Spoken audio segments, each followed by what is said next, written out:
I'm Tom Chambers and I am playing Bobby in Crazy For You. My name's Caroline Flack and I'm playing Irene in Crazy For You. Let me tell you about what's happening today. We are currently filming and doing the photo shoots. This is the first time I've become Irene. It's the first time I've seen what Irene is going to look like. This is the kind of person I'd kind of quite like to be in real life, and I'm not a very feisty person, so I get to live out all my feistiness through Irene.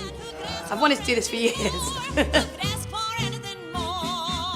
We are going on tour around the whole of the UK.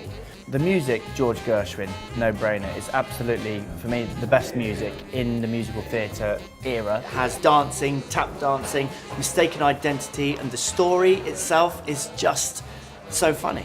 So I went on tour with Tom for 2 months when we did Strictly.